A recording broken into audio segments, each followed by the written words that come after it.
One of my very favorite movies ever. I have it on DVD, but I don't have it on Blu-ray, so.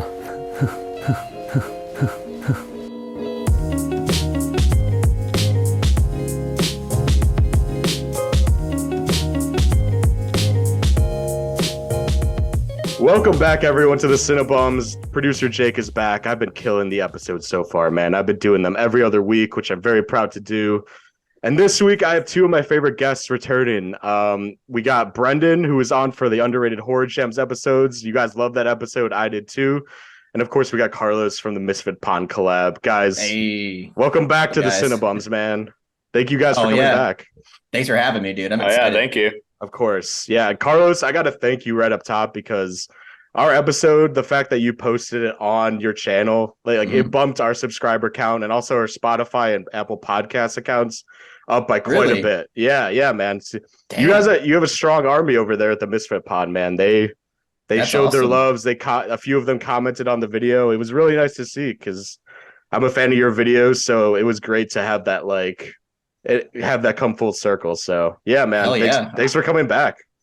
Oh, dude, it's my pleasure. I couldn't be happier that my channel helped yours out in some way. I was worried that it wouldn't. I was worried my tiny channel ain't gonna do shit for you, but I'm glad I did something, so that's awesome. Hell yeah. Yeah. And last time we talked, we kind of left it open-ended about your horror film festival. I know you touched on that. So I've been dying to know actually too. Do you want to recap that real quick? How did that go? Yeah, man, it actually happened. Yeah. It actually happened. I talked about it for a while, and for a little bit, I was getting a little worried because, I had a handful of people submit, but nearing the deadline, I was like, I don't know if this is actually going to be enough to hold an event. But luckily, really near the deadline, I had a nice handful of more people submit, and it made it to where I had at least an hour plus worth of time for the event. So it all worked out, and I had a blast, and everybody else seemed to have a blast. So it was cool, showcasing short films from aspiring filmmakers from pretty much all around the world. We had a submission from Sweden. We had a submission from South Africa. We had two submissions from the UK. So it was a lot of fun, dude. I think it went well. Yeah, and you gave out prizes, right, for best director, sort of best film and stuff. That's cool.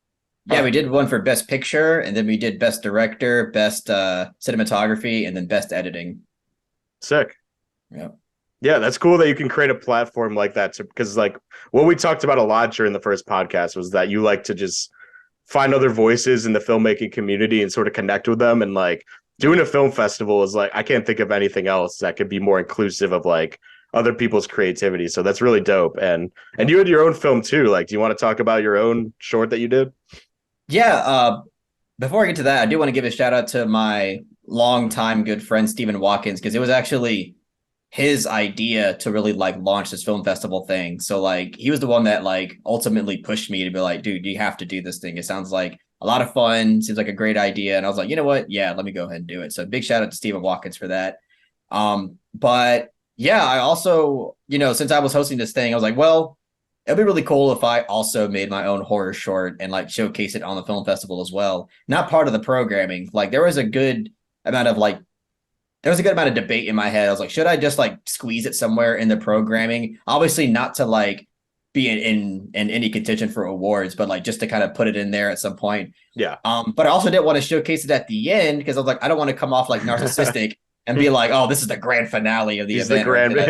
Yeah. I don't want to do that either. So that's why I during the event, I told people if you want to stay for it, that's cool. I already gave out the awards and everything. So it's totally optional if you want to stay for it. So that's really the only way I kind of thought about doing it. But yeah, I made my own little short. It's called Solita. So if you it's in Spanish, but it has English subtitles, so you don't have to, know Spanish to watch it and hopefully enjoy it. But it's up there on the channel. I'm probably going to take it down within the next 2 weeks, just because I'm going to be submitting it to film festivals. And some film festivals won't take it if it's publicly available online. But yeah, that'd be awesome if I got more people to check it out and share some honest feedback with me. This is my fourth official short film. I have them all in a playlist. So if y'all want to check all of them out, please do as well. That'd be pretty cool.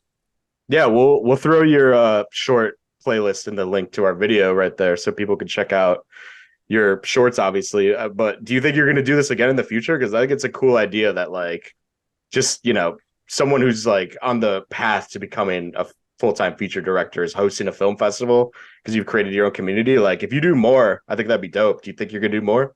Yeah, I mean, especially after how well it went, like this time around, like I definitely see myself doing this a lot. Like even if I go on, like I mean, fingers crossed, I actually am able to make a career out of filmmaking.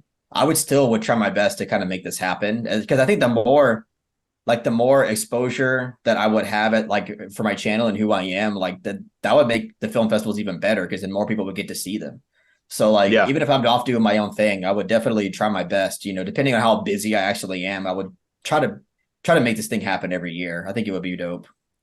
Absolutely. And yeah, if you do more, come back on and promote them, man. We'll always have you back to promote those. So yeah, guys. Awesome.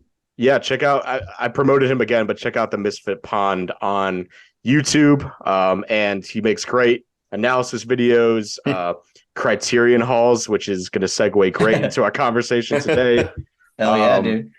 Yeah, so Brendan and I went today to pick up some Criterions. And Brendan, since you haven't gotten a word in yet, do you want to talk about the first Criterion you picked up today? Yeah, sure. I might as well. So this is one that I've really wanted for a while, at least for the last year. I love Les Samurai. So I have to pick up. Oh, you're keying out. I think I'm gonna have to. Let me go change that quickly. All right. Technical difficulties, folks. Yeah. There we go. I had to pick up Les Cercles Rouges. Jean-Pierre Melville. Nice. I want to get more into Melville. I love Les Samurai. It was a movie I watched maybe 2 years ago. It always kind of stuck with me. So I really want to check this one out. And it just came out in 4K. The original Blu-ray I know was really hard to find. So I just thought, now's the time to finally buy it. Oh shit! So it was a blind buy. Watch it. Yeah, a blind buy. Oh shit! I'm weird like that, Carlos, in which I blind buy I blind buy a lot was Criterions. My cousin Eric's the same way. Like if like the last Criterion Hall video I put out, everything he bought was basically a blind buy. So I understand. I noticed that about him, yeah. And some people only buy, stuff that they've seen before. But yeah, sometimes I do the blind buys. I don't know. I kind of mix it up. I used to blind buy sometimes because there was a period of time where I hadn't watched like as many Criterion films as I had now that like I was like, oh, I have to buy this movie. So like I kind of had some room to blind buy, but lately I feel like I haven't had any room to blind buy because there's too many films that I just like deeply love that like I have to buy this. That would just feel wrong for me to put that must buy down to get a blind buy. But I mean, trust me, I understand the joy and the just how exhilarating it is just to get a blind buy and take a shot in the dark sometimes. Exactly. There's something special about finding a movie and then playing it for that first time and then finishing it and being like, wow, how did I not see this before? Absolutely. I think that's where it comes from for me. It's almost like you remember those like mystery like gift bags you used to get as a kid or something? Or you don't know what's coming after, but you're gonna take the risk. That's kind of the blind buy Criterion for me. There's a metaphor for everyone. Yeah, or on the flip side, you could blind buy something and then be deeply disappointed. Dude. That's happened to me, and then I sell it on eBay or something. There you go. Yeah. Speaking of blind buys, the one I picked up today is 24 Frames by Abbas Kiarostami. Oh, Kiarostami, dude. Which, like we were saying about taking a chance, but like this isn't really a chance because I've pretty much loved or at least appreciated every Kiarostami film I've seen. I know, Carlos, you're huge on Kiarostami's. Like your video on Certified Copy was really, really great, and that really even heightened my love for him. And yeah, this was like pretty much the last mainstream. I know he has like a lot of early work that you can find on the Criterion channel and stuff, but this is obviously the last film that he directed before he passed away, sadly.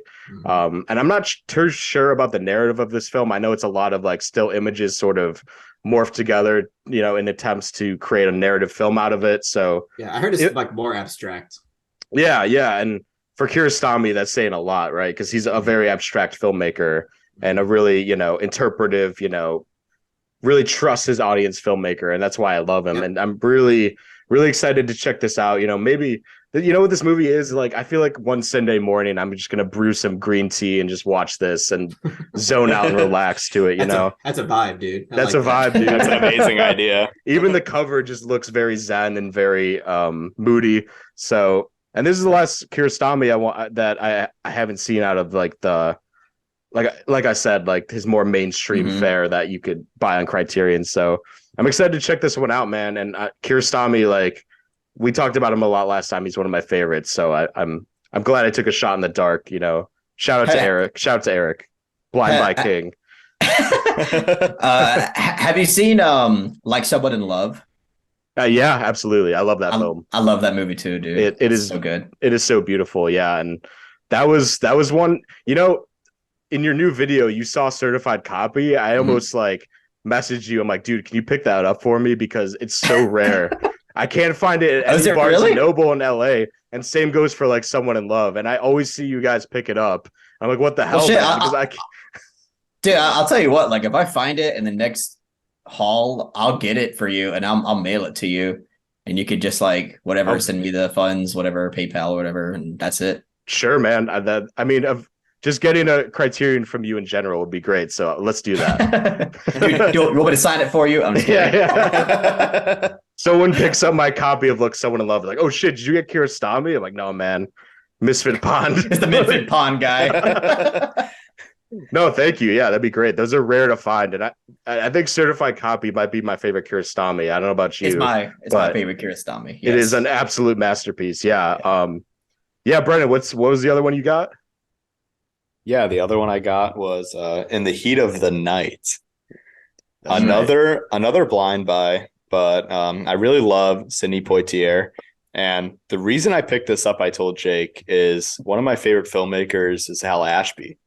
And this is how he got his filmmaking start. One of my favorite movie of all time is Harold and Maude, which is also in the Criterion Collection, of course. Yeah.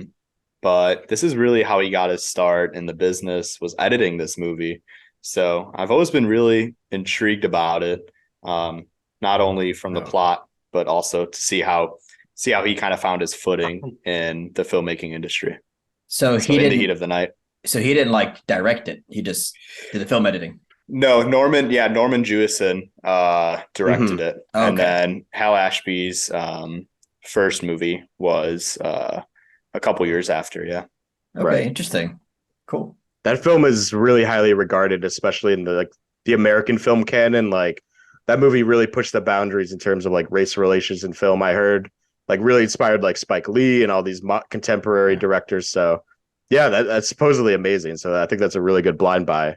Kind of drastically changing tone here. My next pickup is a movie I love by Mr. John Waters, Pink Flamingos. Dude. Look how beautiful that artwork is. I didn't know when you opened it up that you had this amazing cover of Divine there. That's awesome. I adore this movie. I don't care what anyone says. I think John Waters is one of the premier directors of the 70s. No joke. I think he promoted independent filmmaking to a new height. He has such a unique voice, hysterical movies. Divine is spectacular in all of his films.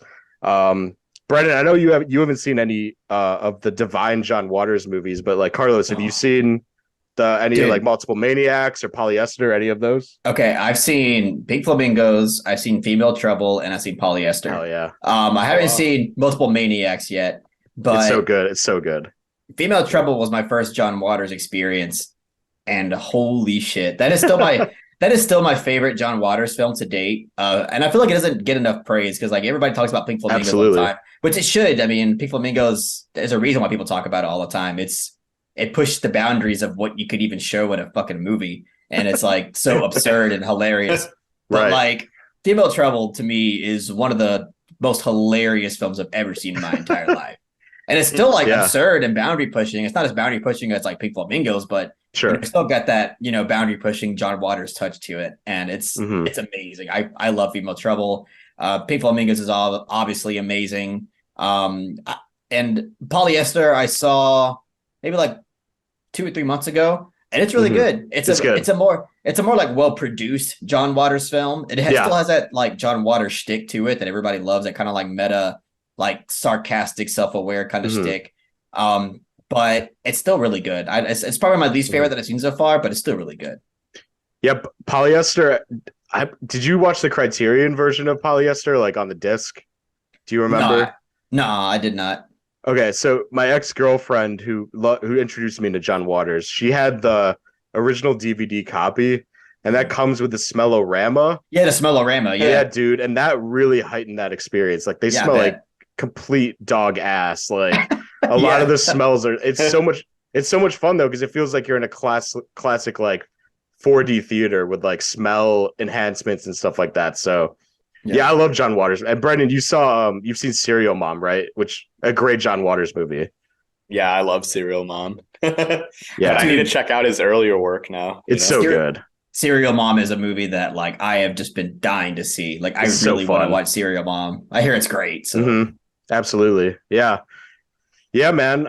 That's what we picked up today. Carlos, do you want to quickly do a Carlos haul? What you picked up yet? Yeah, I just recently released a haul video yesterday, and these are the movies that I got during that haul.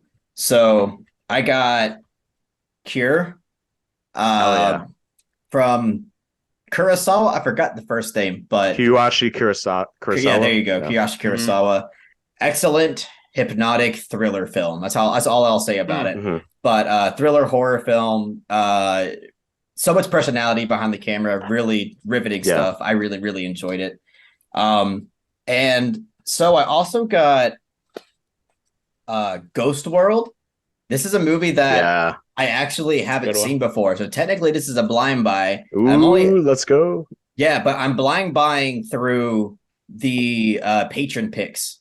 So I have a patron tier where people pay me like $35 and I'll buy the Criterion and I'll give a video review on it.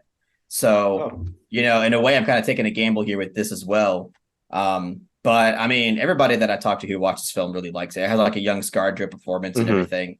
And it is here. It's like a high school movie, right? Am I wrong? Or so they're on the verge. They graduate high school and it's like the summer between that and them like entering the real life.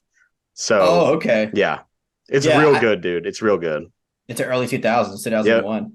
Okay. It's got a great like minimalist style. Buscemi is fantastic in it. So, I love Steve Buscemi. It's funny because on my last haul, I pointed at it and said that's Steve Buscemi, but as a joke. I didn't think that was actually Steve Buscemi. The cartoon Buscemi, yeah. And someone was like, "No, that's actually Steve Buscemi." I was like, "Oh fuck!" All right.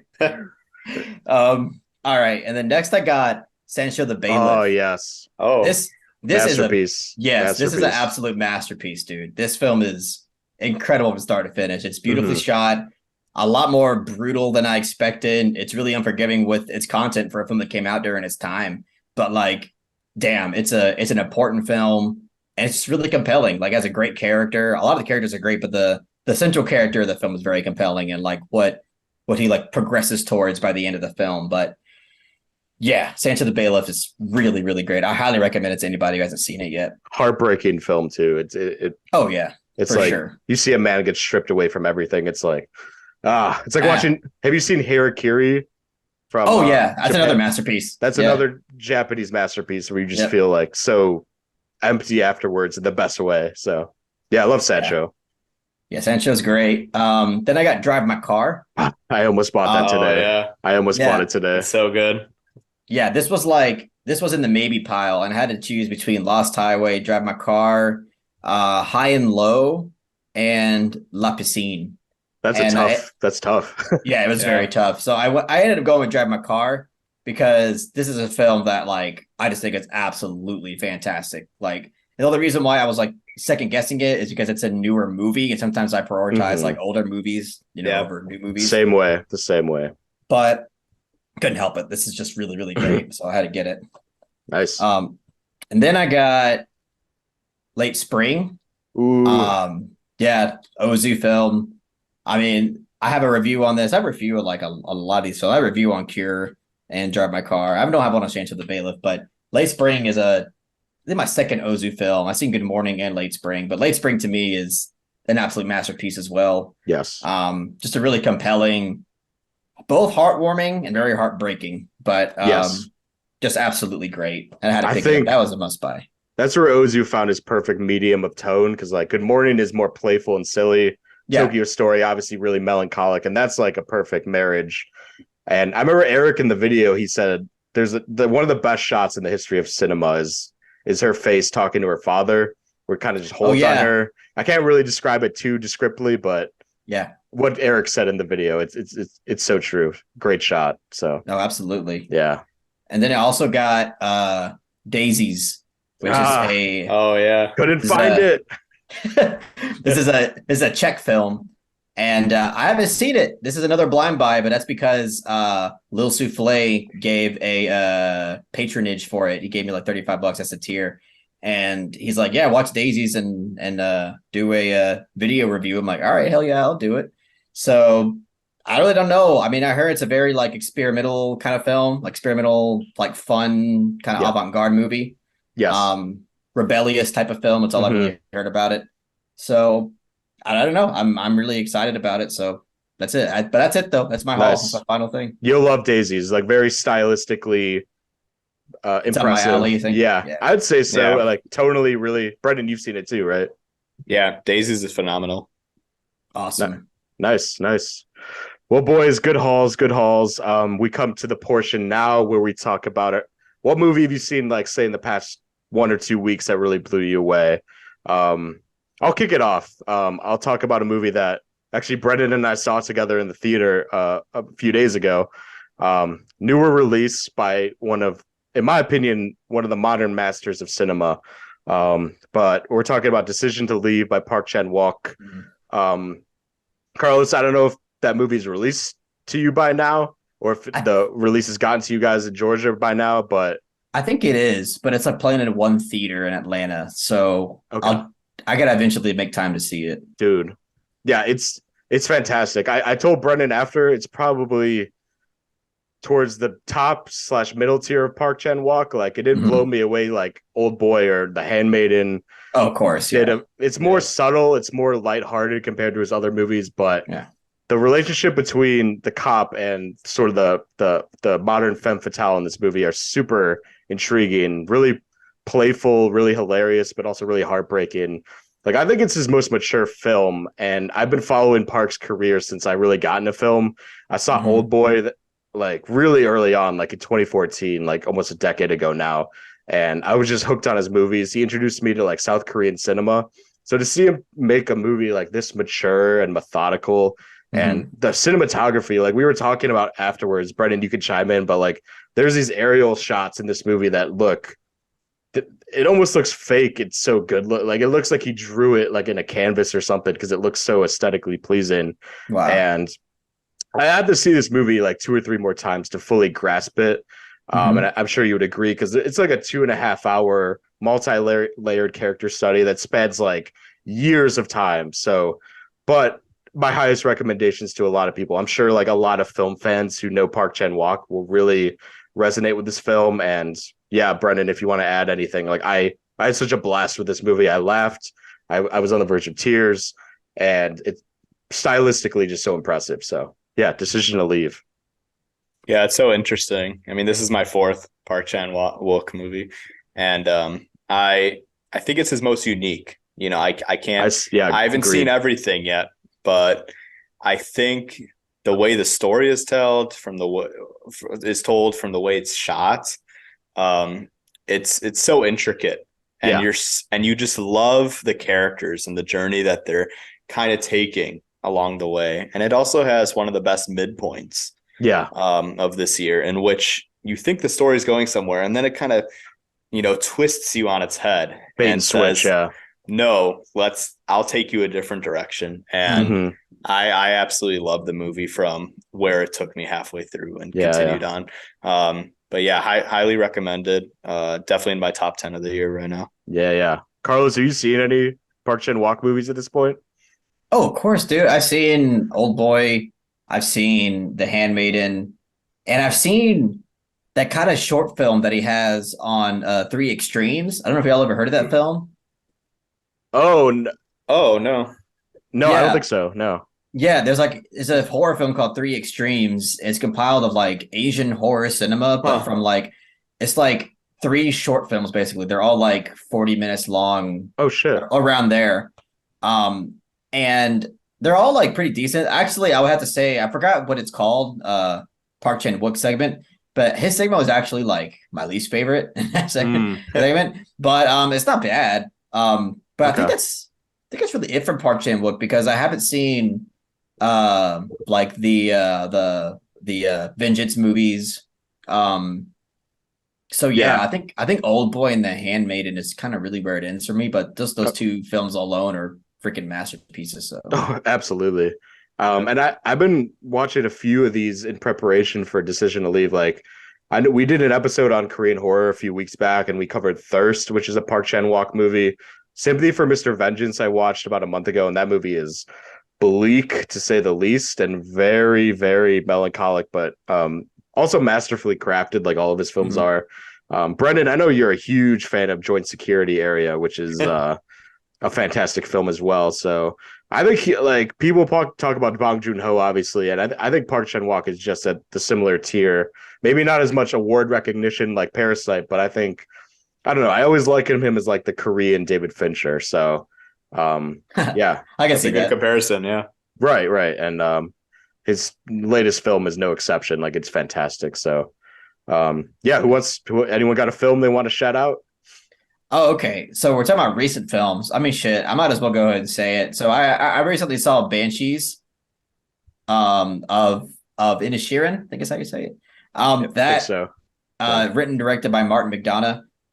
That movie's incredible. That movie like deeply impacted me. It's a film that I was really excited for. Hey, there it is. Shout out to Guinness. Shout out to Ireland. Shout out to Ireland. Yeah. That film, dude, it's just like Mark McDonagh is just a master at blending humor with like dramatic situations. It's like really hard to do that as a filmmaker to try to it's hard to blend, comedy with something that's really like emotionally deep without coming off like tone deaf. And he does it like almost like better than anybody that I could really like recall right now. Agree. Yeah. And I mean that's the case with Banshees, and it's an incredible movie. Like, I mean, I shot a review for it. It's not out yet, but hopefully I can get it out by tomorrow. But it's basically like in general, I just said that film, like in terms of writing, the screenplay, really good all around. The characters are just like, I mean, besides from the two amazing central characters played by Colin Farrell and Brendan Gleeson, the side Fantastic. characters like are really great too. Like all the side characters in the film, like they have a very distinct personality to them, and they have their own like contribution to the themes and the story itself. And it's just really great stuff all around. Like Mark McDonagh is an incredible filmmaker. I mean, I've only seen Three Billboards in Bruges and Banshees at this point, but all three of those films I think are pretty much incredible. So yeah, I agree. It's in my top 5 of 2022 so far, and I've been a fan of McDonough's for a while. Like In Bruges was one of the movies I always cite as one of the movies that made me want to write and get into, explore subtext and like hidden meanings within a script. Because that movie is very layered and very complex, but also so accessible, I feel like, to the general masses, because that movie is so funny and relatable. And I feel like Banshees covers that too, because it's really just about two really alienated, lonely men who can't connect with other human beings, and it kind of kickstarts this really, kind of fucked up friendship movie, which I was just, like aggressively moved by this movie. I don't know how you felt, and I know Brendan felt the same way. Like I was too. On a technical level, I think this is McDonagh's most accomplished movie, and like writing his most subtle movie. Colin Farrell, Brandon Gleeson, fantastic. So yeah, guy, I know a lot of you guys are going to watch that movie regardless, and I know that it's going to be like a huge Oscar contender too, because McDonagh's like in with the Academy now. So is he really? Oh, that's awesome. Yeah, because of like Three Billboards was nearly won Best Picture. Yeah, and fingers crossed for Colin Farrell this year. He's one of my favorite actors. So at this point, he's one of my favorite actors too. For he's sure. so great. Yeah. And Brendan's a fellow Irishman here, so he of course loved the Banshees. Yeah, that's awesome. I told Jake. I mean, I don't think there's a movie that will blow me away like that. After I just sat in the cinema, I turned to Jake and I said, wow, I didn't have any other words, Yeah.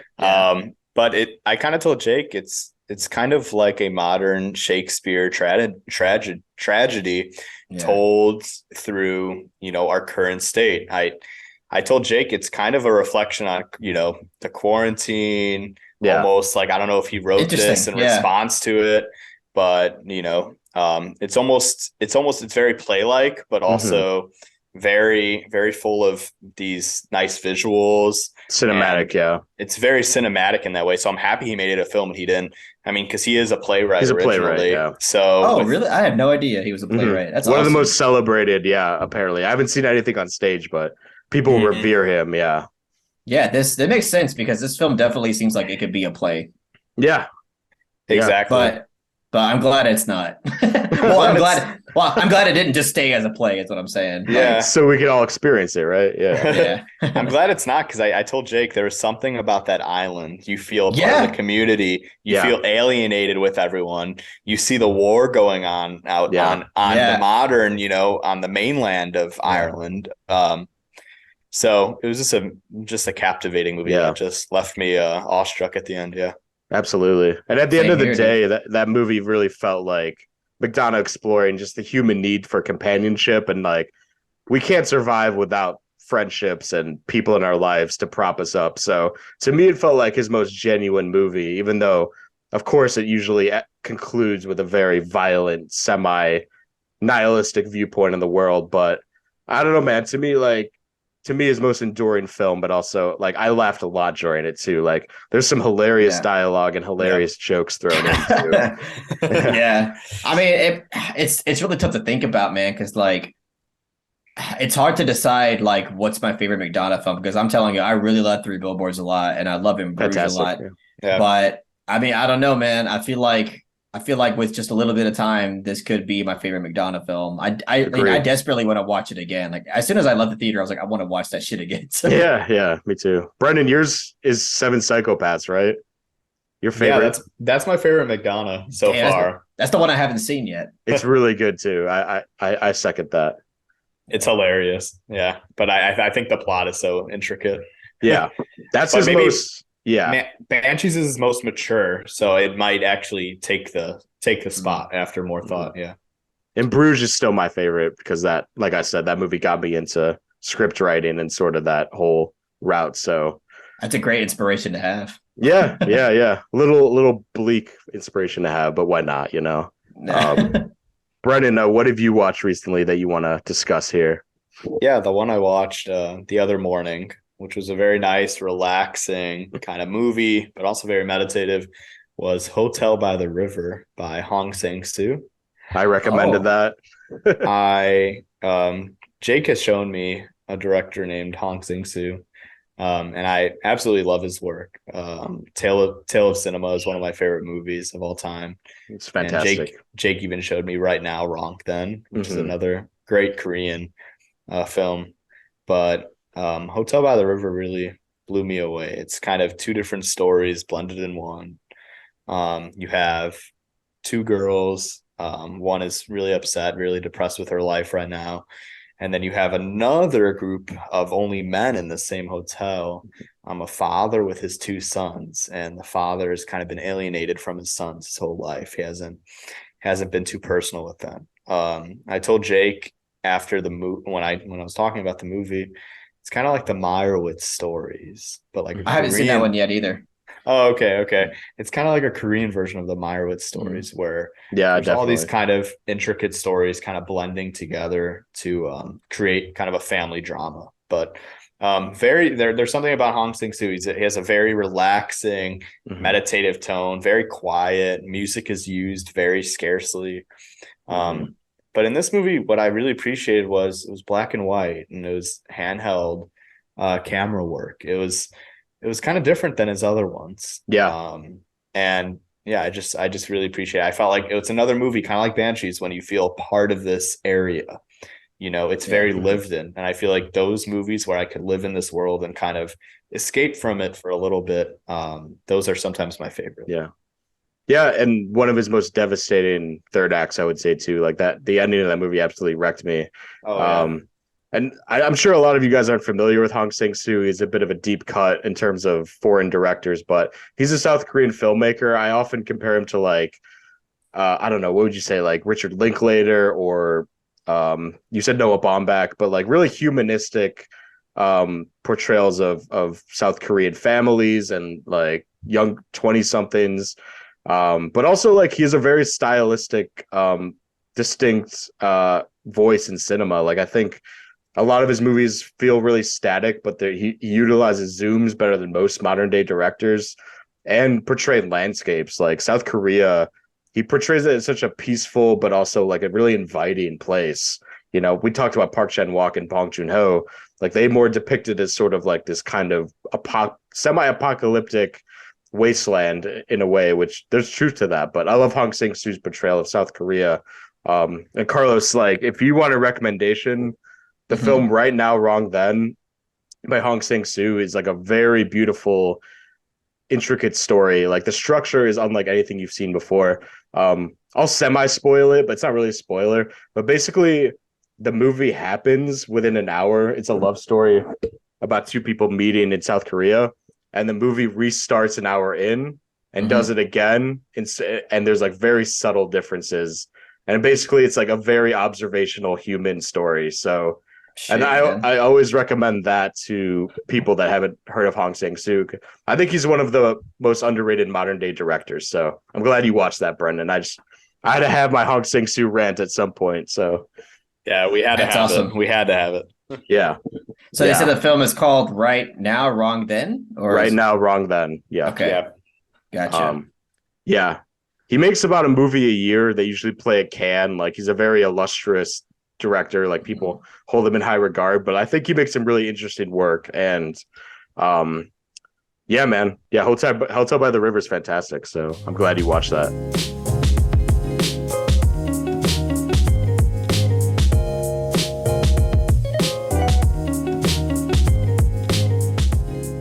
All right, so now we're going to be doing a little November celebration. You guys know it's Criterion season at Barnes & Noble. Movies are 50% off. So I thought like this might be a great time to sort of celebrate some Criterion films that not a lot of people have heard about, some more of the underrated hidden gems.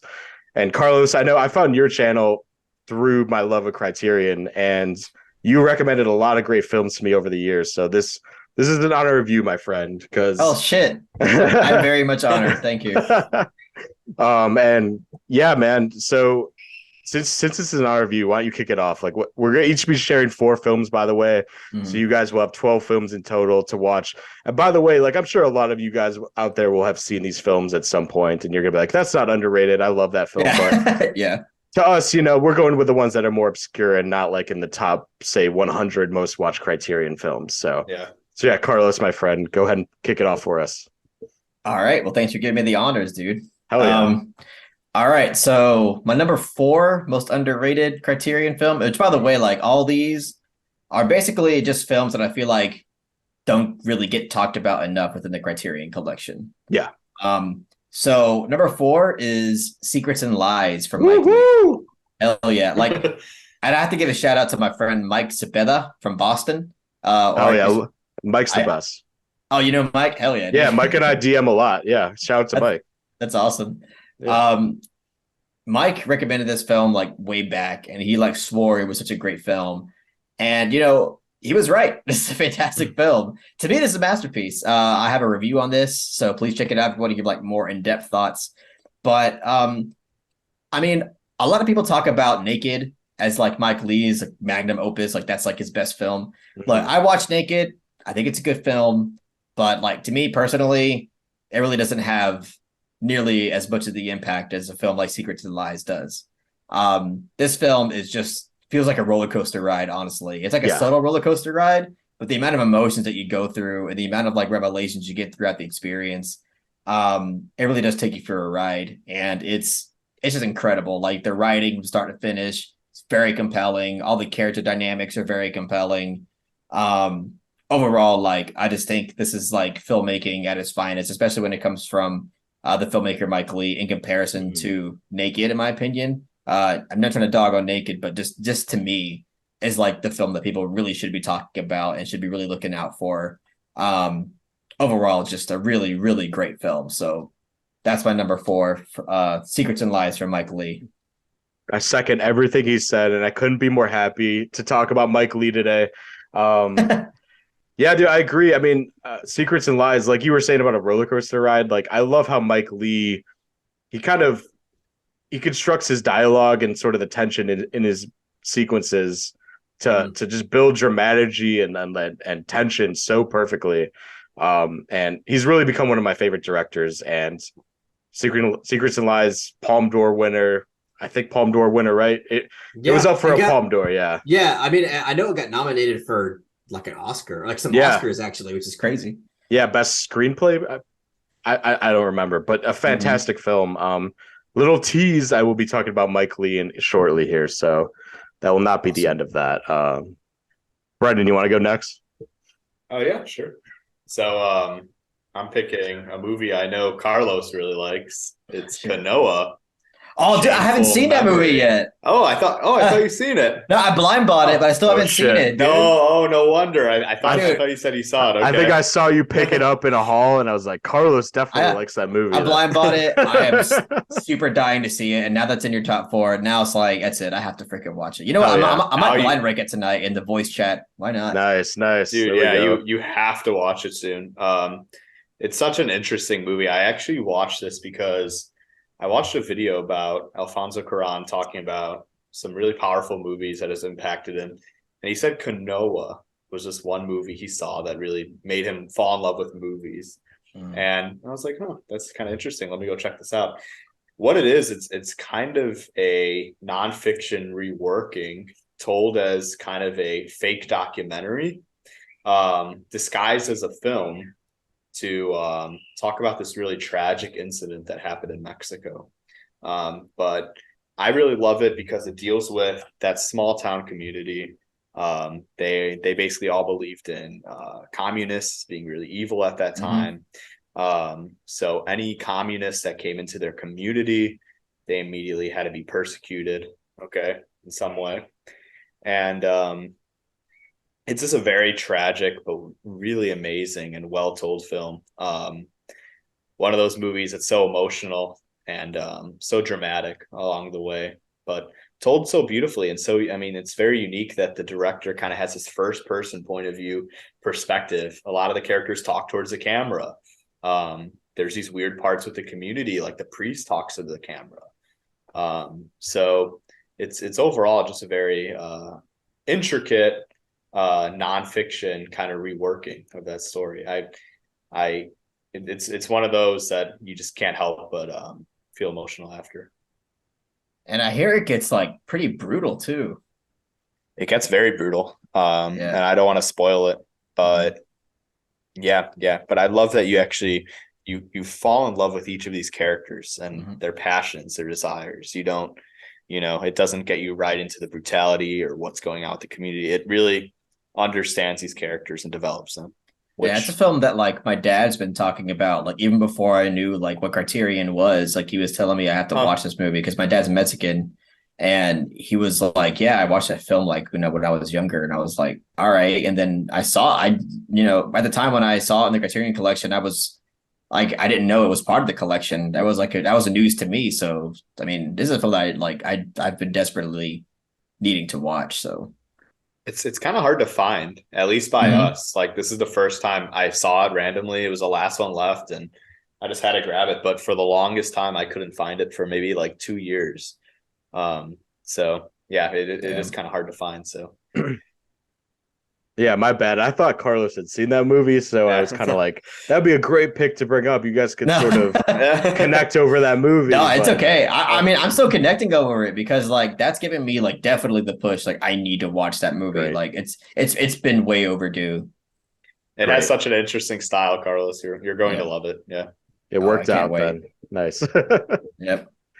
Nice, man. All right. My first pick is a movie that from one of my favorite filmmakers, but doesn't get as much shine as his other work. But yeah, it's The American Friend by Wim Wenders. I see that cover all the time. Yeah, dude. I would push for you to blind buy this because of course, if you like Wim Wenders and his style, like obviously he's a very patient and subdued filmmaker and very human filmmaker, I would say. And this is like his take on sort of a pop noir movie, meaning there's a lot of cultural references in the movie, and there's a lot of modern songs, at least for the time when this came out in 1977.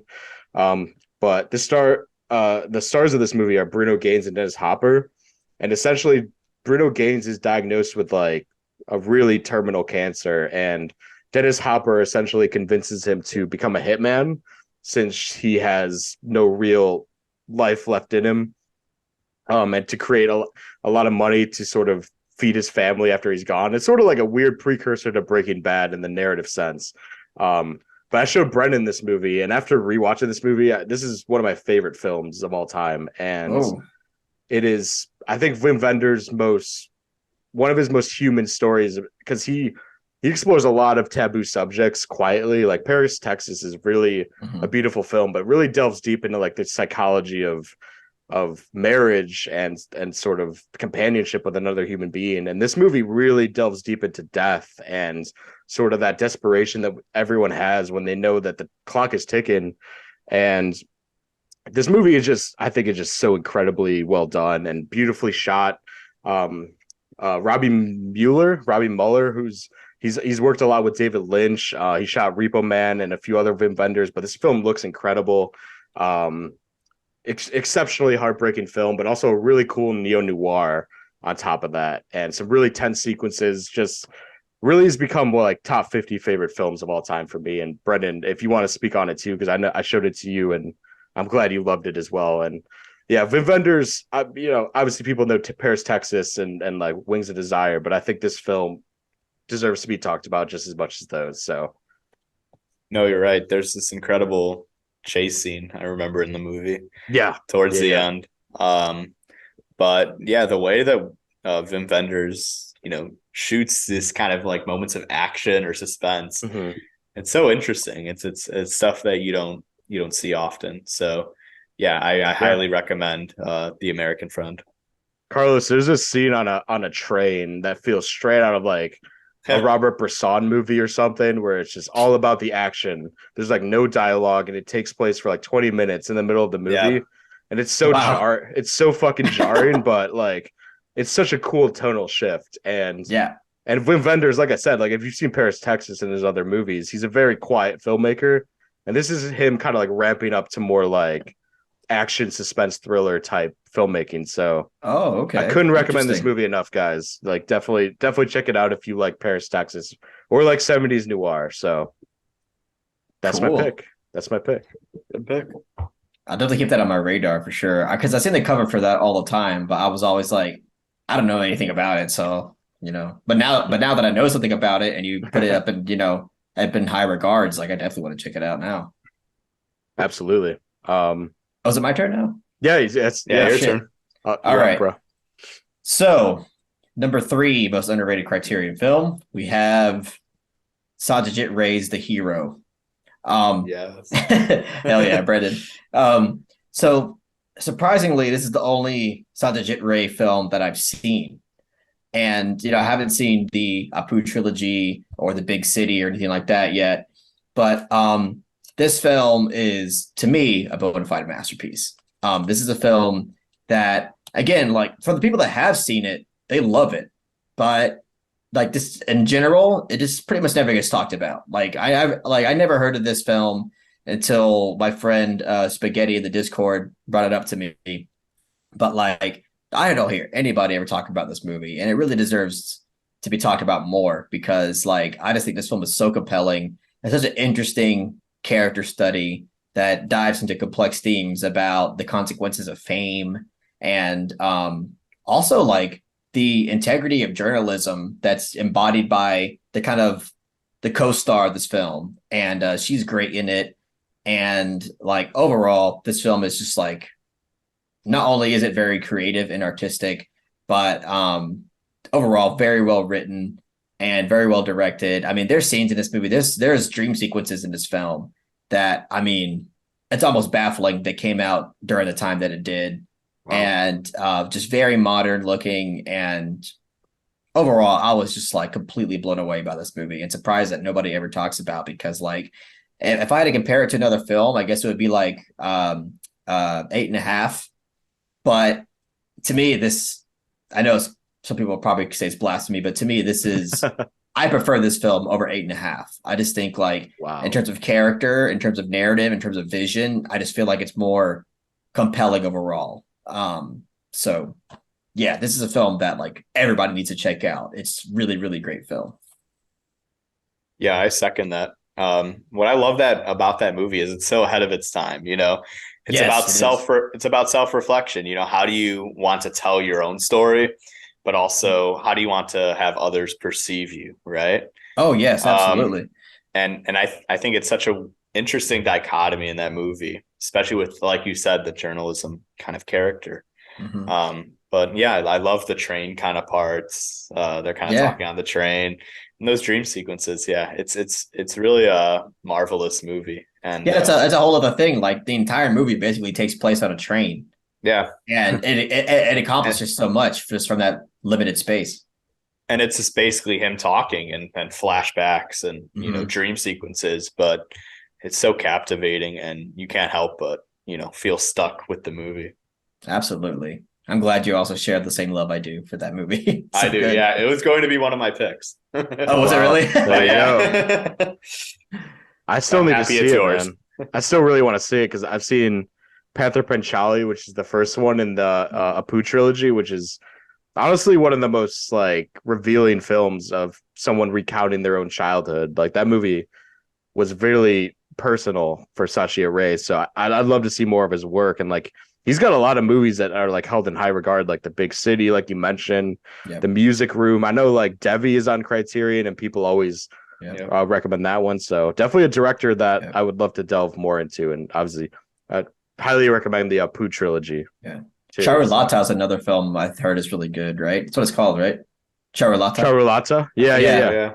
Yeah, I heard it's really good too. It's on Criterion. That's another film that's kind of had in my eye. Yeah. This is other Indian film that's on Criterion that nobody talks about that I've been really wanted to see. And it's called The Cloud Cat Star. And like it looks like another film that I would absolutely love. So that's another film that's on my radar as well. Nice. We're going all over the map today, boys. I like it. Yeah, we are. Brendan, you're next. Yeah. My movie is definitely in my top 20 of all time. Shit. I am absolutely floored by this, and it's one of the funniest comedies ever made to me. This is The Palm Beach Story. Fantastic movie from Preston Sturges. I've never even heard of that. Exactly, and that's a good thing that we're highlighting. Good. I'm happy to hear that. This is one that was distributed in 2015, so it's very hard to find at Barnes and Noble now. I mean, I had to buy this from like a secondhand seller because of how hard it was to find. But it's such an amazing screwball comedy. Jake knows I have a fascination for that genre, and it's basically, the plot of it is a husband and a wife. The wife decides, you know what, I can make more money being single and kind of being like a gold digger in the 40s, if we want to put it that way. It's very ahead of its time, this whole plot too. Very subversive for the time, yeah. And the husband agrees. He's like, you go make your money, because I'm broke right now. I can't afford to be married. And then they try to find love in another way. But throughout that love, they slowly find that maybe they might be right for each other. That's kind of the plot of the movie. Yeah. But it's kind of like a dual romance. There's the husband trying to find love, and there's the wife trying to find love. And it's so hilarious. And that sounds really interesting. I like that. I highly recommend it. Even my girlfriend, who doesn't watch a lot of films, she absolutely loved this movie. She was like, this was so funny, so captivating. She even said thank you, like thank you for showing me this. This is so happy. But it's a really lighthearted, ahead of its time romantic comedy. And I even told Jake it kind of influenced Forgetting Sarah Marshall, which I know is one of Jake's favorite movies. I love that movie. And you love it too, Carlos? Okay, good. Yeah, it's great. it's I will- it's very similar. Like, you know, it's kind of like the modern version of Palm Yeah. Beach Story. Tropical Vacation, really quick-witted dialogue. Yeah. Yeah, very quick-witted dialogue, interesting characters, kind of funny romance moments. But yeah, overall, check out Palm Beach Story if you can. It's very hard to find at Barnes and Noble, but Unfortunately, yeah. yeah, I love Preston Sturges too. Shout out Preston Sturges. I think he's such a funny, talented director. Sullivan's Travels and Lady Eve. Lady Eve. Yeah. Miracle on Morgan's Creek. So there's a lot of great movies that he's done, and he doesn't get enough love. You know, he really doesn't get enough love.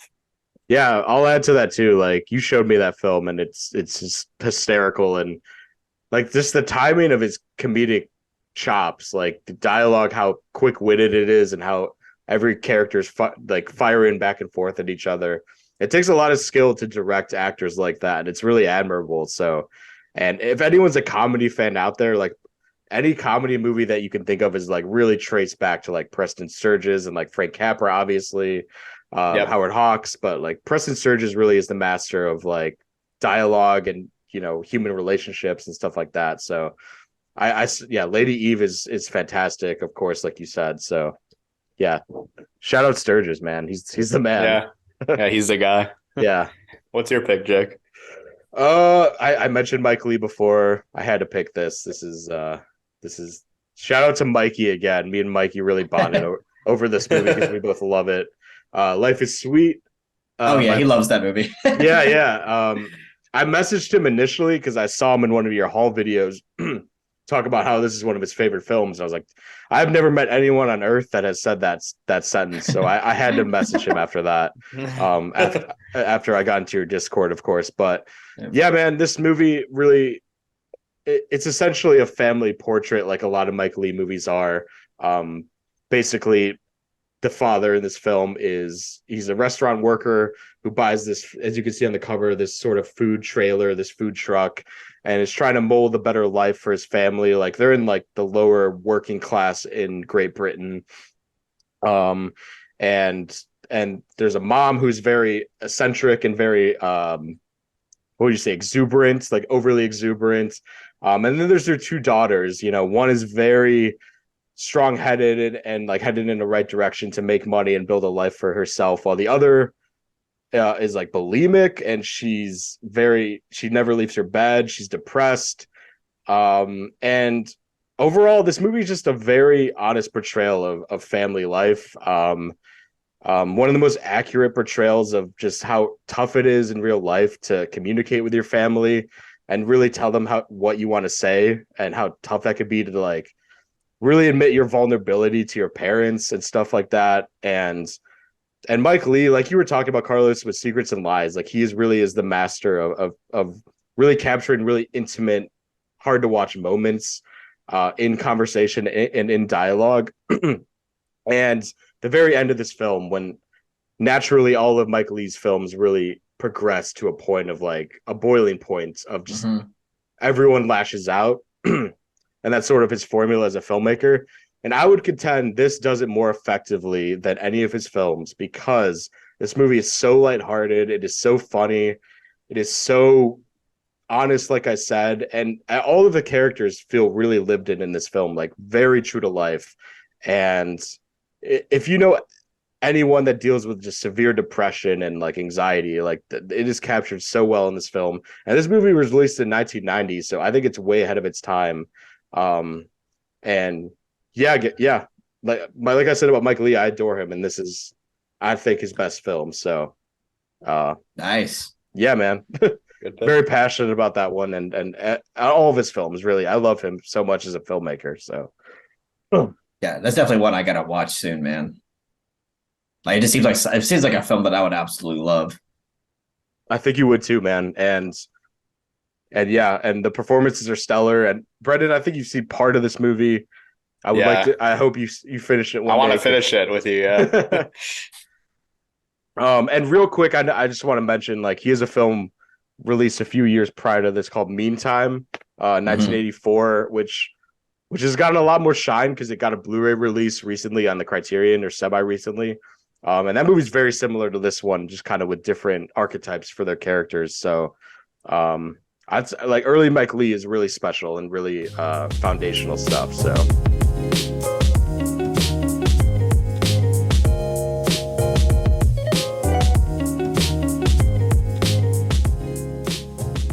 Carlos, you're up next. Yes. All right, my turn. So my number 2 film on the top 4 most underrated Criterions is Japón, which is written and directed by Carlos Regatas. So yeah, this is the film that I actually did blind buy. Because I was in a period of time where I was like, okay, I want to get more familiar with Mexican filmmakers. So I just kind of looked up all the Mexican films that were on Criterion and just thought, okay, which ones do I feel like I would like more than others? And Japón was like up there.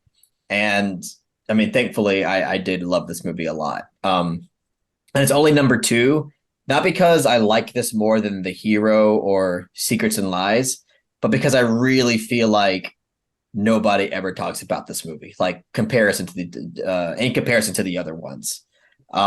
Like this is such a, it's really interesting because this combines like a surrealist type of approach to filmmaking combined with a very authentic and documentative kind of style of filmmaking, because a lot about the film in terms of the landscape and the people, all that feels very like genuine and real.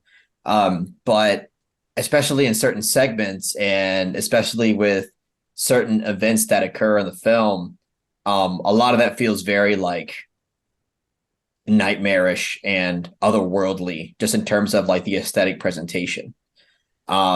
So yeah, this is not going to be a film for everybody for sure. Like this is kind of one of those films that is going to be divisive by its nature, but overall, I think it serves as one of the better discussion pieces that Criterion has to offer, because this was a film that we talked about in the Discord, and to me, this is like at least top 3 discussions I ever had at the Discord. It went on for a very long time, and we went on like all day about this movie. Even for people that like weren't that huge on it, like they still had a lot to say about it. So, yeah, I mean, this film, bear in mind, it really goes there. There's a lot of bizarre kind of content in this movie. It doesn't hold back.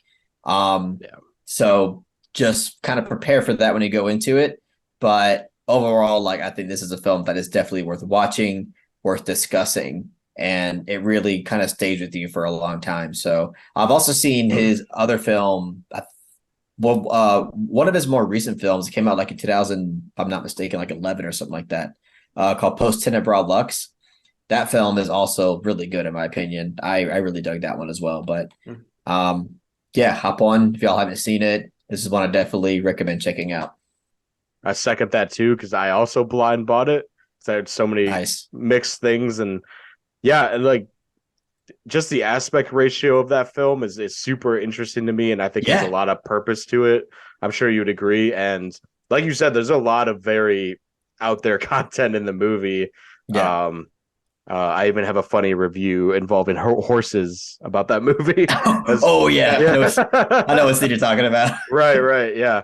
And I watched that with my good friend Antonio, and we watched that movie together. And we were after the final shot, we both just looked at each other and we're like, that felt like kind of like a transcendent film experience. So, yeah, it's an experience for sure. Yeah, absolutely. So I second that, you guys. That's definitely worth a blind buy, or at least a watch if you have the Criterion channel. It's worth a watch. So yep. Brendan, sir, what do you got? Yeah, I kind of have a little bit of a random one here. This is Judex by George Franju, director of Eyes Without a Face, right? Correct. Yeah, Eyes Without a Face. I did not know that. That's awesome. He's pulling the deep cuts today. I'm pulling some deep ones today. But I love Eyes Without a Face, so I thought, you know what, I gotta check out this movie Judex. It's very hard to find. First off, it's distributed in 2014. I think honestly I just randomly found it somewhere, and luckily I was able to pick it up. But it's such an interesting kind of movie. There's the inside even. Nice. It has like one of the heaviest booklets. Like, look at this. Holy shit. Like, I just want to comment on that. It's one of the heaviest Criterions just by weight. Little weighty Criterion there. Yeah, yeah, exactly. But what I love about the movie is it blends the silent era of 20s filmmaking with that 60s or 70s noir kind of serial feel to it. I don't know if you guys have ever seen like any of those serial kind of films from the 50s or 60s. I don't think so. Serial as in like serial killer, or serial as in like Frosted Flakes? I'm just kidding. No. Good one. Both. But both, yeah.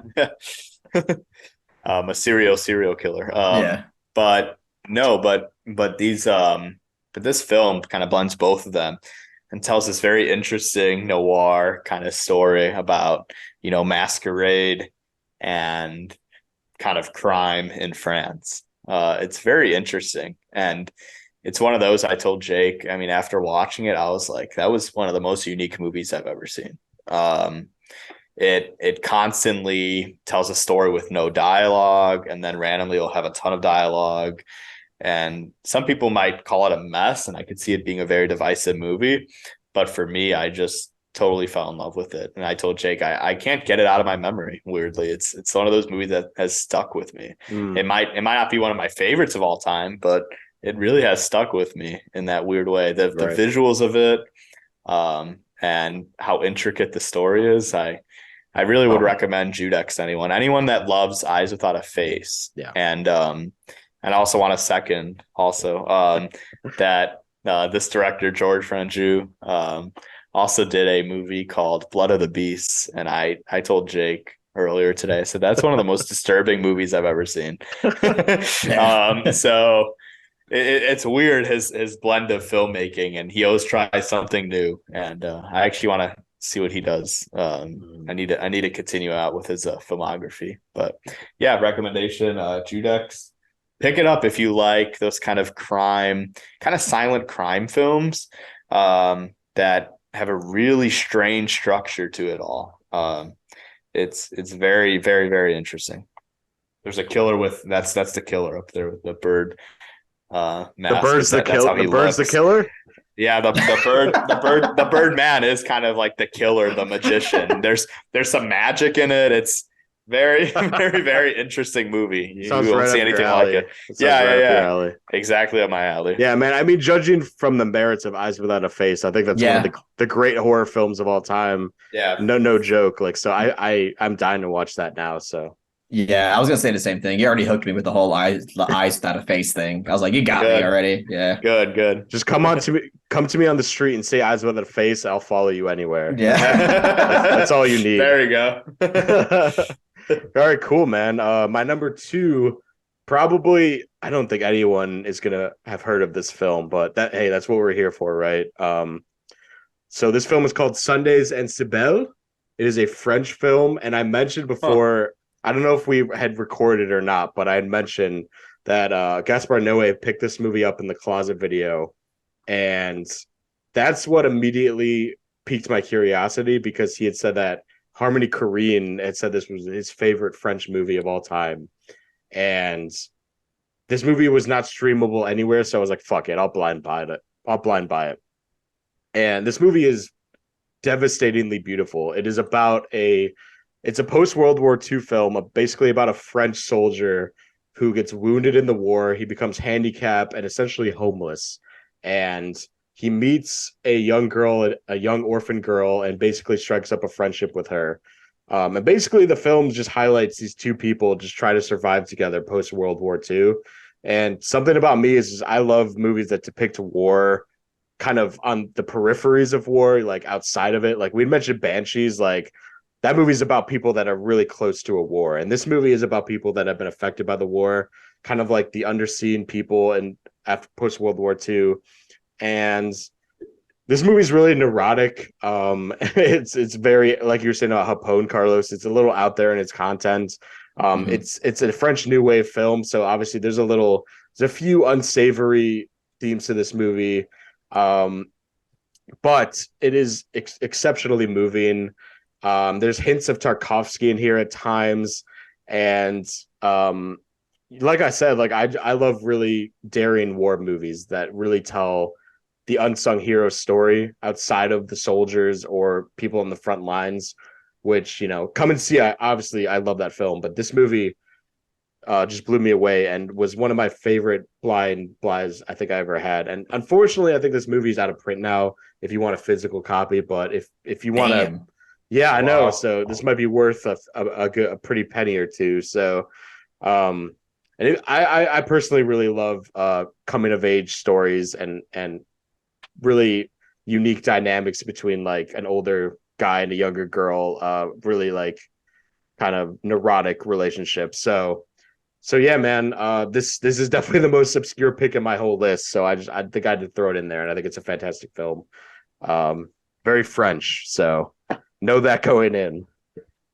Well, I can't promise that I'll blind buy, considering that it's out of print, but I will definitely try to seek it out in some way and watch it. Because hey, man, that's something, Yeah, man. I mean, the way you described it definitely makes me want to watch it, man. It sounds very interesting and unique. Yeah. There's sequences in this movie that really remind me of Ivan's childhood. I don't know if you guys have seen that from Tarkovsky. I haven't seen that one yet. Yeah, it's sort of like the child's perspective of World War II, which I think is super interesting, especially because this released in 1962, so this wasn't too far off from the landscapes of post World War II, like in Eastern Europe. So yeah, guys, if you somehow you could find that film, I don't know where you can, maybe eBay or something, but highest of recommendations from me. So nice, hell yeah, dude. Yes, sir. My turn, right? Your turn. Yeah. Final hell movie, yeah. Last one. All right. So my number one most underrated Criterion film in the collection is The Kid with the Bike. So this is a film that is, I think the reason why I picked this as my number one is because it's a fairly new movie, like in comparison to everything else that I've said. Like it came out in 2011. Yeah. And like you would just kind of think that like newer movies like this that have such great quality to them will get discussed more. But I mean, this film never gets discussed in my opinion. Like I hardly ever hear anybody talk about this movie. And to me, that's a damn travesty because this film from start to finish is riveting. Like it's very energetic. So like if you're somebody that doesn't like, if you don't have the patience for slow paced movies, look no further because this film is to me very fast paced. It's a short movie and it's compelling. It's emotionally heartbreaking. It's also heartwarming in different ways. But I mean, in a nutshell, it's basically just about, a young kid who is desperately seeking a relationship with his father and, has to deal with this kind of like identity crisis that no young boy should really have to deal with. And it's in certain ways, it's very raw. It's unforgiving. But it's also in certain ways uplifting. It has a lot of important messages to send about young adulthood, coming of age kind of story as well. This film to me, like in its runtime, it delivers so much. It's just to me from start to finish, very engaging, very impactful. The child performance from this young man is incredible.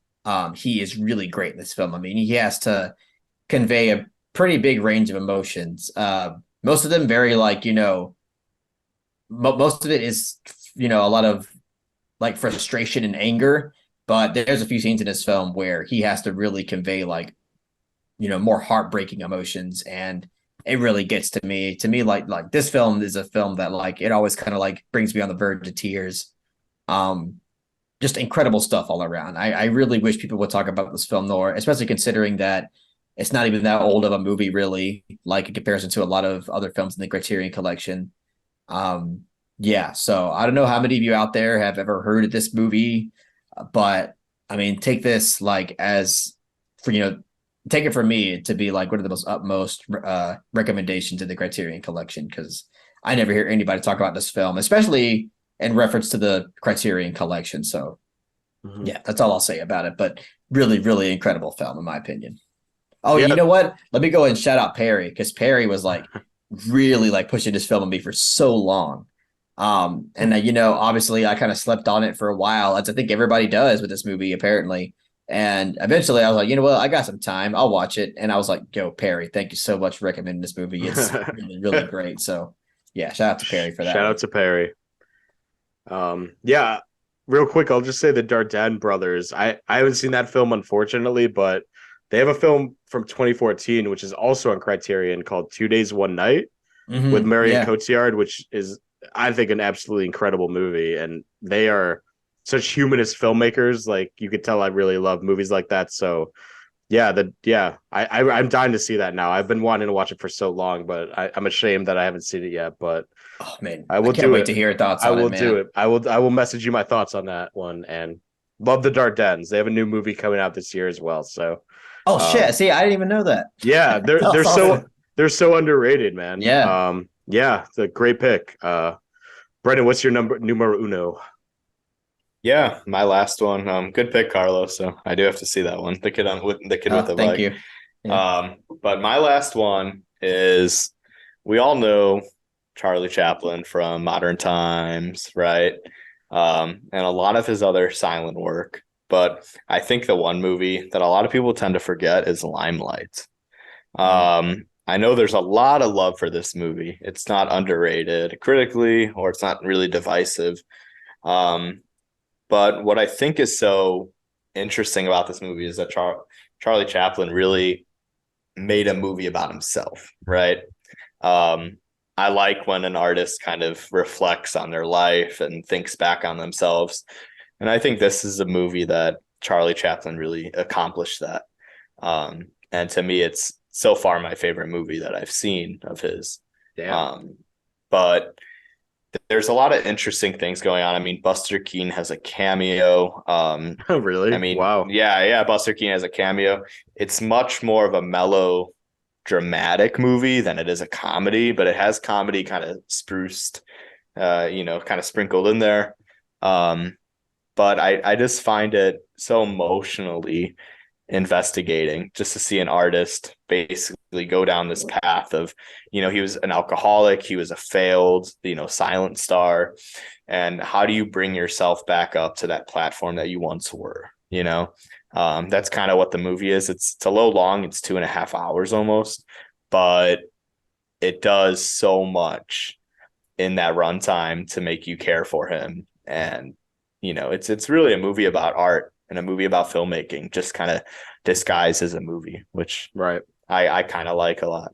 I like that. It's something that I easily, kind of grasp onto.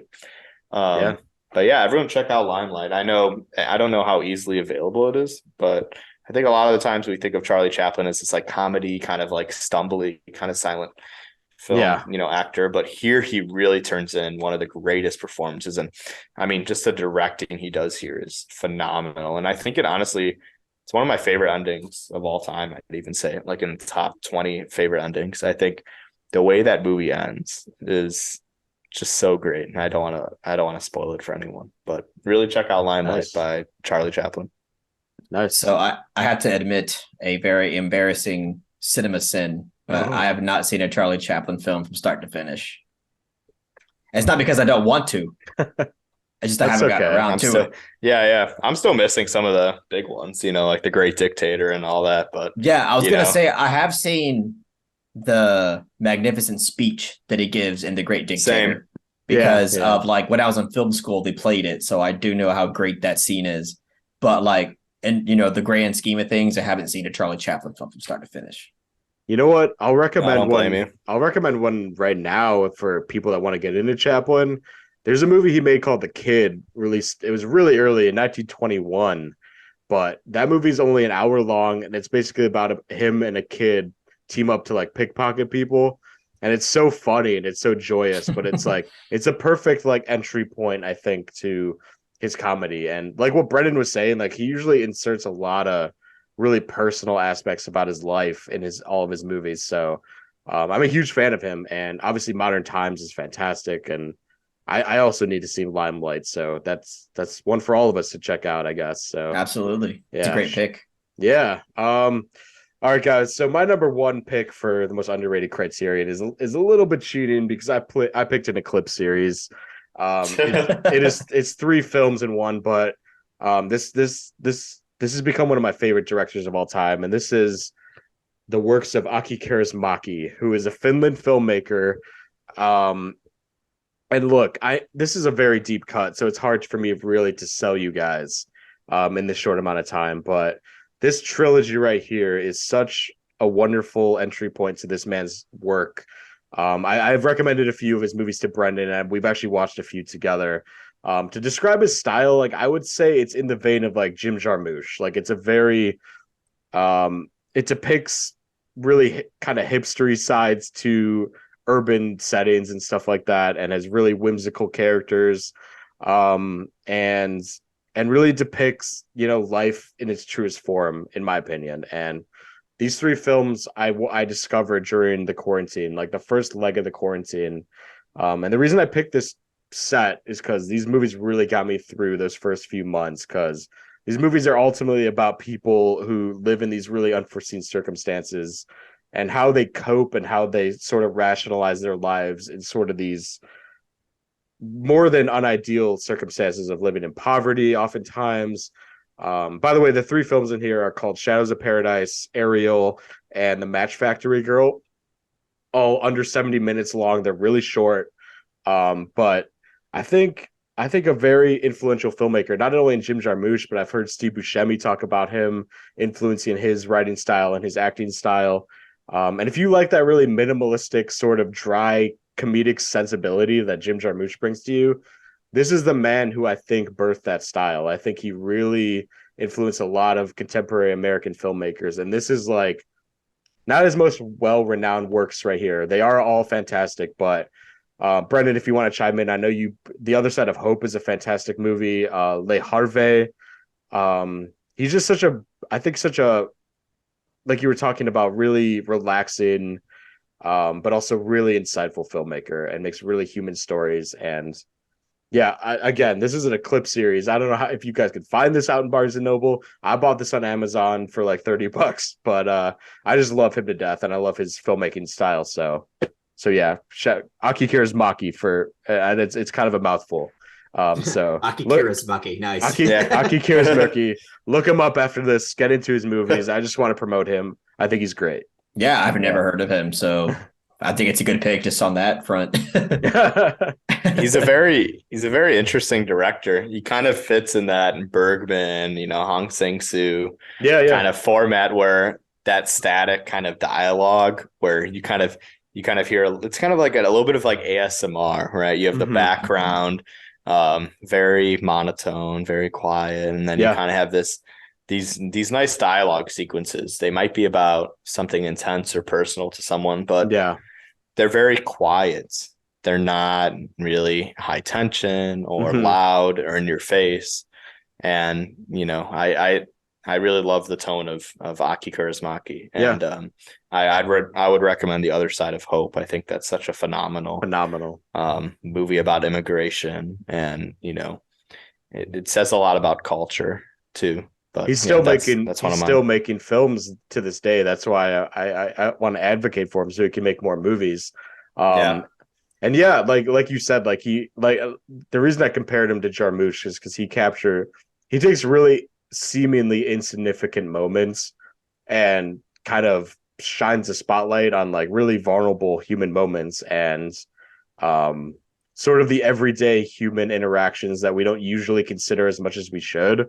And I think that's always brilliant filmmaking, when people can capture these moments and make you rethink this sort of profoundness of them. So, and that's what Kaurismäki and Jarmusch and obviously other filmmakers come to mind. But he's just so underrated, man. And the movies he's making are still quality, still great. So I hope all you guys look up Kaurismäki after this, and I will for sure, man. Yeah, man. I can send you guys all recs. Just message me. Gotcha.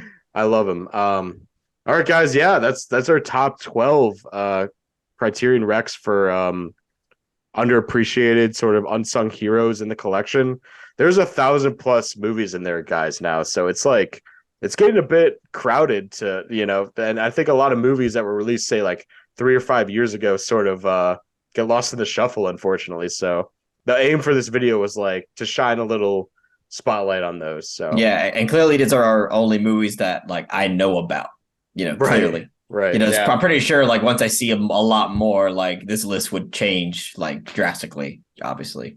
We'll say in two Definitely. to 3 years, we'll do an update video and we'll probably update just insanely more unique films than this, because you can go deep. Like we were picking up movies today as we were in Barnes and Noble. Like I've never even heard of this or the filmmaker involved, and it's pretty great. So, do you guys want to do the game now? Do you want to take a break beforehand, or do you want to just dive head deep in my Criterion game?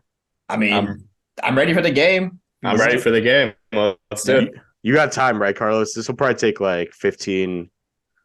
It'll be fast. Yeah, I'm down. Fast. Cool. All right, guys. So last week with me and my friend Cole Bradley, we did a horror game where basically I gave him a few hints and he had to guess the film. And I'm just going to obviously reiterate the rules because these guys don't know. But the aim of this game is to guess the movie. And these are all films in the Criterion Collection. So we got 4 hints total. The first hint, we got the year, the genre, and the country of the film. The second hint is director-based. Her third hint is actor hint. The fourth is a Criterion-specific hint. So what we're going to do, right at the top, I will give you the first hint, which is year, genre, and country. And if you guys don't get it, I'll give you the second hint. If you don't get that, the third, fourth. Does that make sense? So like, each round you'll guess the film, and if you don't get it, I'll just keep giving you hints. So during each round, like if we want to, how do we like tap in, or do you want me to just like? I would say I got the answer, or I would say you both give an answer each round, okay? And whoever gets it first, like I'll read the hint, and I'll just ask you guys. And if one of you gets it, then it's over. Okay, gotcha. So you guys each get a shot for this, all right? All right. Alrighty. So the first film we got was released in 1966. It is a drama, and it is from the country of Sweden. Persona. Fuck. Is that really it? That's the movie. Fuck. Damn. I know my Burke. Damn. He's my guy. Oh fuck. Shit. Sorry, was I supposed to do that, or was I supposed to? No, you got it. You got it. Yeah, if you know the answer, you get it. Shit, man. All right. That's crazy. Honestly, that was the easiest one. I think these might be a little tougher as we go. Let's see. All right. So number 2, this film was released in 2004. It is a comedy from the United States.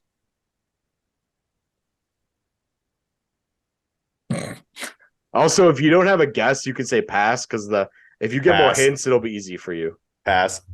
I'll say pass. All right. The director of this film has had a very consistent and illustrious career, and he was even named the next Martin Scorsese by Scorsese himself. Oh, what? That is a director hint. A comedy. 2004 American comedy. Scorsese loves this guy. Yeah. I have no idea. Brendan, any shot? I think I'll pass again. Yeah. Okay. Yeah. See, they get harder, man. This is actor hint here. The lead actor of this film has worked with this specific director of this film many times, but he's also worked with directors like Jim Jarmusch, Harold Ramis, and Ruben Fleischer.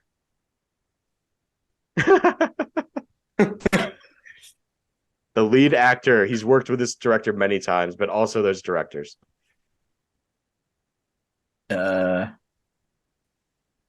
Okay, I guess I'll take a guess. Yeah. I don't even know if this is a comedy, but is it Election? No. Good guess, though. Is it Broken Flowers by Jim Jarmusch? Oh, man. You're on the right track.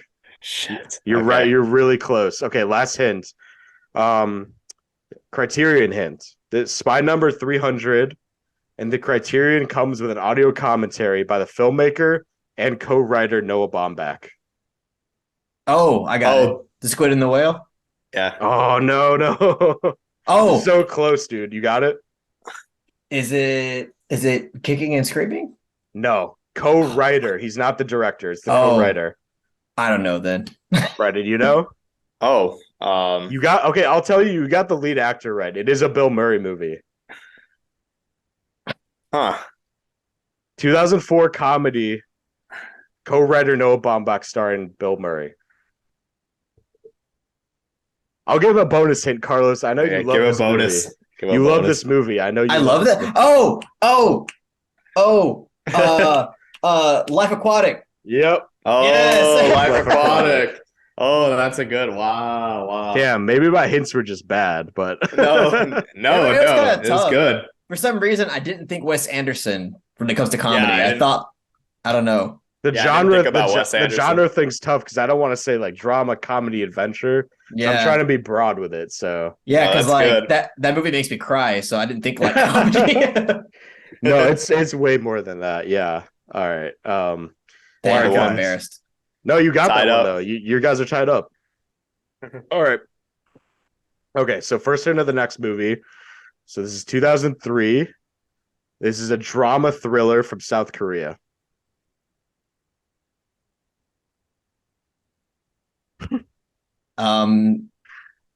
Is it Memories of Murder? Yep. I was thinking that one too. Yeah. God, dude, every other Good. one is so obvious. Oh man. 2-1. 2-1. All right. Next movie. This is a 1997 drama from Iran. From what? Iran. Sorry. Taste. Is it Taste of Cherry? Yep. Yep. Fuck, I want to get to my other hints. I knew it was Kiarostami, but I was like trying to piece together which films came out when, and I was like, fuck. Alrighty. Okay. Next movie. This might be a little tougher. 1986 drama from the United States. 1986. Broadcast news. No, sir. I'm looking at my Criterion shelf right now. Drama from the United States. Don't focus on the genre. Honestly, that's bullshit. Okay. Just think 1986 movie from the United States. I'll pass. All right. So our first director hint here. The director of this film has very long gaps between his films, mostly because of his arduous process to prep, but also his unique surreal style. Oh. Is it David Lynch? What's the movie? Oh, Blue Velvet? Yeah. Yes. I did that for you. Thank you. So it's 3-2 now? Yeah, 3-2. All right, boys, we got to speed around here. This is basically guess the tagline. These are all Criterion films. I'm going to read the tagline. This might be a little tougher because I feel like a lot of movies can come to mind. But Yeah. if you need hints, if this takes a while, I'll give you a hint pretty rapidly. But so guess the movie based on basically like on Letterboxd. If you know, there's like the tagline above the description. That's where I got these from. So, Okay. alrighty. So first film we got here, the tagline is the final vision of a controversial filmmaker. The final vision of a controversial filmmaker. Oh. Wait, the final vision in what regard? Like his last movie? His I don't final know. movie. It's the final vision of a controversial filmmaker. His final movie. Night of the Hunter. I don't know. His only movie. I know his only movie. I thought maybe. Not you know. a bad guess. Not a bad guess. Huh. I'm trying to think of a hint I can give you guys. I was thinking Lars von Trier, but You're on the right track. You're on the right track. Okay, this is a 70s movie from Italy. Controversy. Oh, Salo. Yeah. Salo. Oh yeah. Salo, yeah. I had to that's a throw good that in one. there. Yeah. All right. We saw that in the theater. We saw that on the big screen. What? It was They Yeah. played awesome. that near y'all? In LA, yeah. Oh, in Only LA. Only in Forgot. LA, Yeah. dude. That's crazy. It was a great time though. We loved it. Wild. Next movie. I feel like you guys are gonna get this one right away. So fight for the answer. Okay. Beautiful women were the victims of his fiendish facials. Eyes without a face. Yep. Hell yeah. Shout out to George Franju. It was on the tip of my tongue. Yeah, I knew you guys were both gonna get that one quick. All right, third one for taglines. Wow. Okay. This one is it's 4 a.m. Do you know where your car is? Used cars? That's not a criterion, I bro. don't think it's a criterion. Dude, where's my car? I can't believe this. Repo Man. Yep. It's Repo Man. Oh, Yeah, shit. Yeah. All right, final two. I haven't been keeping score, by the way. It's so tied up. It's tied up. Okay, we're final two questions here. Number 4. What happens when make believe believes it's real? To say it again, what happens when make believe believes it's real? Do you know? You're just looking. Is this Princess Bride?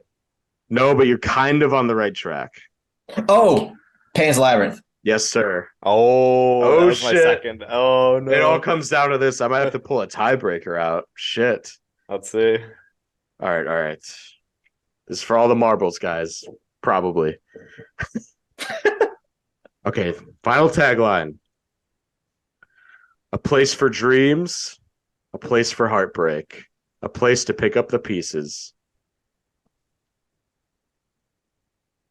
Place for dreams, a place for heartbreak, a place to pick up the pieces.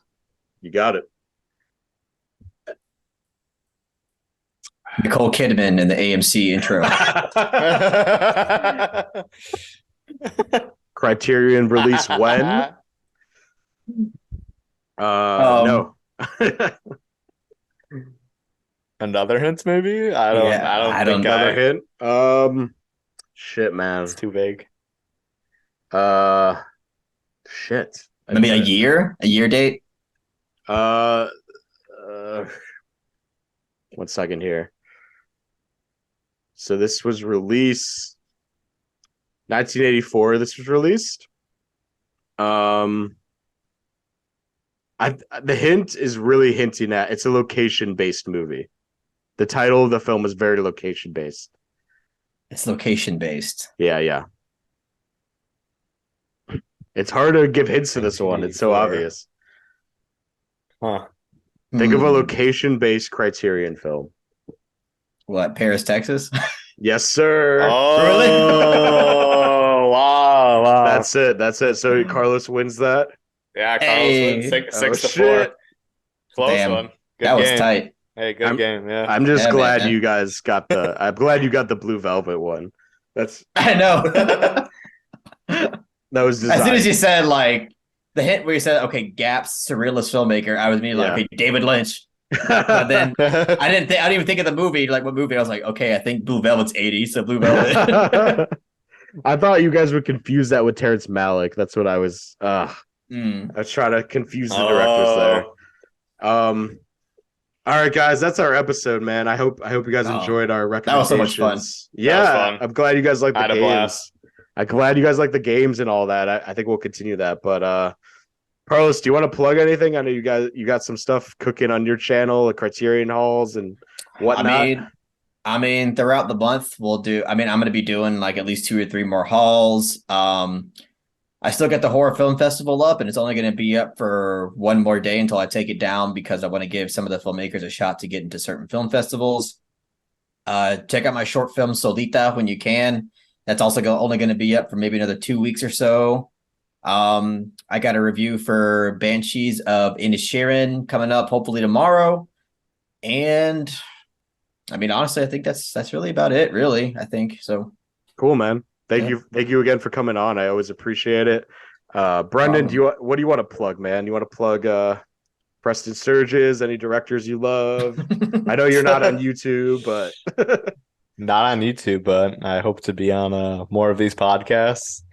And, hell yeah, of course. I guess I'll plug in my I'll plug in my Discord.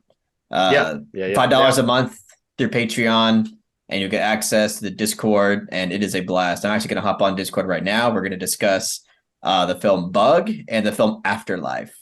So Nice. that's going to be fun. We do them every Saturday nights, every Friday night. We also have a movie night, and sometimes throughout the week, depending just how the members feel, we'll just have like a random like movie night based on what gets voted for the most. So it's a real fun time. I mean, it's pretty edgy Discord, but it's all in good fun. So yeah, guys, definitely subscribe to the Discord and sign up. I was a member in the past. I had a good time. But yeah, thank you guys for listening again. I really appreciate the positive feedback. Obviously, follow us on Instagram, Twitter, Apple Podcasts, Spotify, all that good stuff. We're really trying to grow our YouTube channel since we're new on here. We've been on Apple Podcasts for years, but thank you for Carlos for that boost. Oh yeah, man. Always appreciate that. Thank you. And yeah, guys, if you have any Criterion recommendations, I'll always appreciate those. And any blind buys that you want to throw our way, we'd appreciate it. And hope you have a great holiday, guys. Take care.